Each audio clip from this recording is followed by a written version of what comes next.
So hi hello friends, ఈరోజు మనం శ్రీరామనవమికి వచ్చిన అప్డేట్స్ గురించి మాట్లాడుకుందాం. టాలీవుడ్లో అయితే మంచి మంచి అప్డేట్స్ అయితే వచ్చాయి. ముఖ్యంగా చెప్పాలనుకుంటే తేజ సజ్జా గారి మిరాయ్ అనే మూవీ నుంచి అయితే గ్లిమ్స్ అయితే రిలీజ్ చేయడం జరిగింది. చాలా ఇంట్రెస్టింగ్గా ఉన్నాయి గ్లిమ్స్. మీకు ఇక్కడ స్క్రీన్ పైన కనిపిస్తుంది ఆ గ్లిమ్స్. అండ్ గ్లిమ్స్ చూడని వాళ్ళు ఉంటే చూడండి, యూట్యూబ్లో అవైలబుల్గా ఉంది. గ్లిమ్స్ క్వాలిటీ విషయానికి వచ్చేస్తే చాలా మంచి క్వాలిటీతో అయితే రిలీజ్ చేయడం జరిగింది. అండ్ ఈ మూవీ 3Dలో కూడా అవైలబుల్గా ఉంది. అండ్ ఈ మూవీని అయితే మల్టీ లాంగ్వేజ్లలో రిలీజ్ చేయడం జరుగుతుంది పాన్ ఇండియా వైడ్గా. అండ్ ఈ మూవీని చైనీస్ లాంగ్వేజ్లో కూడా రిలీజ్ చేయడం జరుగుతుంది.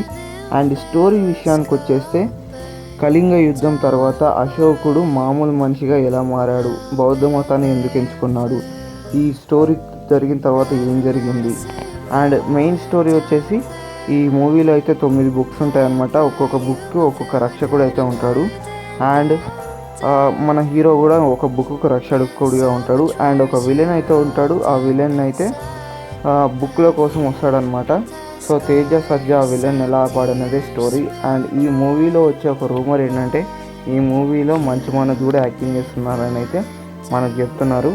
ఇది ఇంతవరకు నిజమో నాకు మాత్రం తెలీదు. కానీ ఈ మూవీ గ్లిమ్స్ అయితే చూసినప్పుడు నాకు ఒక మంచి క్వాలిటీ ఉన్న విజువల్స్ అయితే మంచిగా కనిపించాయి.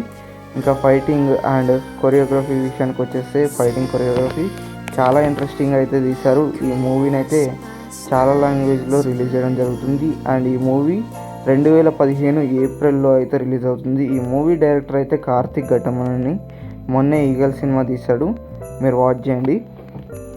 అండ్ ఈ శ్రీరామనవమికి ఈ గ్లిమ్స్తో పాటు మరో కొన్ని అప్డేట్స్ కూడా వచ్చాయి. ఆ అప్డేట్స్ ఏంటో తెలుసుకుందాం. ముందుగా వచ్చిన అప్డేట్ వచ్చేసి జై హనుమాన్ మూవీ షూటింగ్ అయితే స్టార్ట్ చేశారు. ఒక ఫస్ట్ లుక్ ఫోటోని అయితే రిలీజ్ చేశారు, చాలా బాగుంది అది. అండ్ సెకండ్ వచ్చేసి హరిహర వీరముల నుంచి ఒక ఫస్ట్ లుక్ని అయితే రిలీజ్ చేశారు. అండ్ అది కూడా చాలా ఇంట్రెస్టింగ్గా ఉంది. మూవీ ఎప్పటికి రిలీజ్ అవుతుందో తెలియదు ఇంకా. అండ్ రాబిన్ హుడ్ మూవీ నుంచి అయితే ఒక పోస్టర్ని అయితే రిలీజ్ చేయడం జరిగింది, చాలా ఇంట్రెస్టింగ్గా ఉంది. మీకు ఈ 3 అప్డేట్లలో ఏది బాగా నచ్చిందో కామెంట్ చేసి చెప్పండి. నాకైతే మిరాయ్ మూవీ అప్డేట్ చాలా బాగా నచ్చింది. అండ్ మన ఛానల్కి సబ్స్క్రైబ్ చేసుకోండి ఫ్రెండ్స్. నెక్స్ట్ వీడియోలో